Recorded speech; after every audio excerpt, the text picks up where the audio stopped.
There was a study which said that if you watch porn before a workout, you would increase your testosterone and be more likely to hit a 1 rep max in the lift. There's better ways to increase your testosterone which doesn't fry your dopamine and make you feel like a loser. And so I wanted to give you some of these fast wins that you can feel today. So whatever time you're watching this video, within the next few hours, you'll get a boost to your testosterone, which will just make the rest of today better. And if you really like the effect, then you can just start doing this as a daily habit. One of them is very simple, one which a lot of guys are struggling with these days, and it's just flirting with women. So it's been shown that if you have just a few minutes of a conversation with a woman that you deem attractive, your testosterone will shoot up by like 50-70%. You can imagine why, but if you really just use your common sense, why does your testosterone go up after you've just flirted and spoke with a woman? Well, because your body's getting ready to have sex. And not only that, your body's getting ready to have sex, but it's also getting ready to maybe defend yourself and maybe fight other guys who also want this girl as well. It's a very primal feeling. So flirt more with women. There's a lot of like the fear that a lot of guys have, which is, you know, it's come from that sort of Me Too movement of girls. You know, you've seen those videos online where like a guy will approach a girl in the gym and she'll start like shouting or something and she'll, you know, tell him to look away or something. And these videos go viral.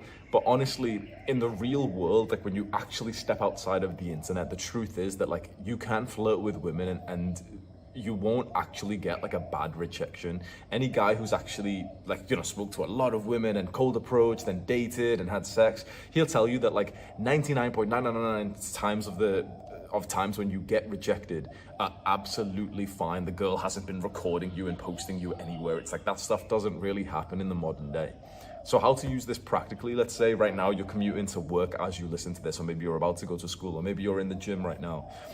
Literally just go up and speak to a woman. The conversation doesn't need to start with some kind of cringe pickup line, because I find that actually makes it harder. You can go up and just ask a simple question just to start the conversation, because that's obviously the hardest part. This is just turning into like a Hamza's cold approach guide, which I'll give you a good tip, because obviously I really think this is powerful, but a lot of guys are quite scared to speak to women, which is very sad, because like that's honestly like your primal like human right to be able to speak to the person next to you. That is like an absolute human right.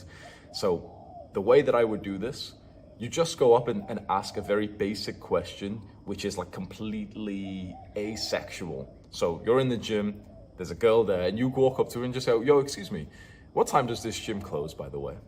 That's it. And it sounds silly because that's not flirting, but it's just to like open up your mouth and kind of warm you up to saying something.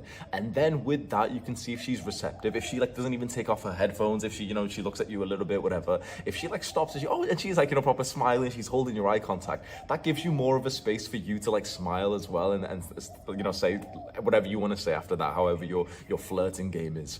But with deep gaze, full breath, you'll find that you don't really need like riz or game or pickup lines or anything like that. If you are a man and she is a woman and you have masculine energy and she has feminine energy, just by you breathing fully next to her and holding her eye contact, that's more than any pickup line could ever be. You will get a tremendous testosterone boost if you just get into a conversation with a woman and just make sure you're still breathing. That's probably the biggest part of this, which like no pickup artist has ever spoke to you about, no red pill guy ever speaks to you about. The most important part of flirting with women, getting this testosterone boost, but just in general of just, you know, spending time with women, is making sure that you're still breathing fully. When you stop breathing fully because you kind of went AFK and, you know, you're getting a little bit nervous, that's when everyone can feel that you aren't powerful. That's when she gets turned off. When you breathe fully and you let your stomach bulge like a fat king, that's when you display such an immense level of power that triggers everyone's subconscious. No one's looking at your stomach thinking, oh man, is he breathing or not? But people pick up on this. This is one of the ways that a woman will see, like, if you are nervous speaking to her, she will just, like, without knowing she's doing this, she will notice that you've started to hold your breath. So go flirt with some women, speak to some women in school, in work, on the public transport, in the gym, the waitress, whatever it is, and just make sure you're breathing fully. The second fast win that I can get you today is to do the workout for testosterone. This is something that we're now teaching inside of Adonis School, because in my program, just quick plug, in my program, we have a testosterone teacher. So if you're really interested in this, you want to get girls, you want to start to attract like your beautiful feminine wife, you want to increase your testosterone, feel more like a man, you want to become a superior man, Adonis School is my program for that, which is, I really like it. So you can join that, learn from me, learn from our coaches, and join the community and improve your life as a man.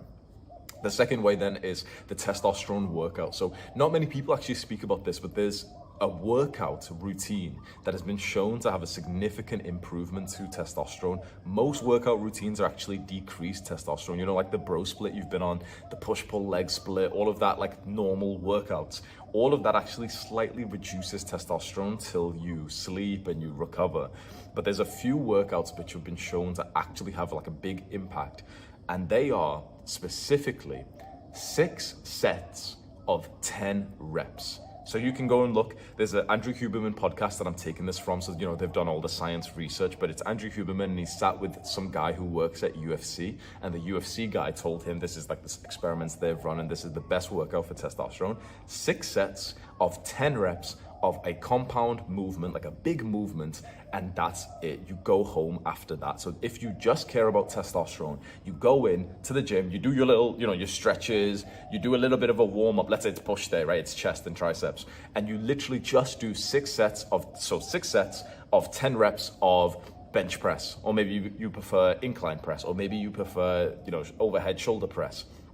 Let's say you prefer like chest dips, right? 6 sets of 10 reps, and you want every set to be at an RPE of 8. Like it's 80% of your absolute max.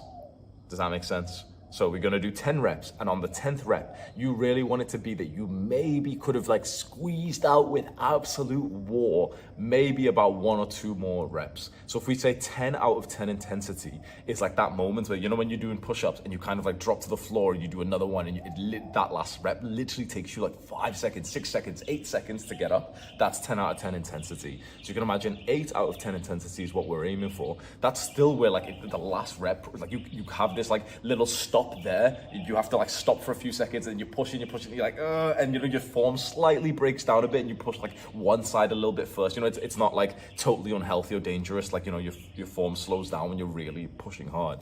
That's 8 out of 10 intensity. So about 80% of your capacity for every set, with 2 minutes rest break in between every set. And if you need to, which will happen for a lot of people, you decrease some of the weight for every set to make sure you can hit the 10 reps with 80% intensity. So let's say with squats, for example, it's leg day, you go in, you're just gonna do 6 sets of 10 reps of squats.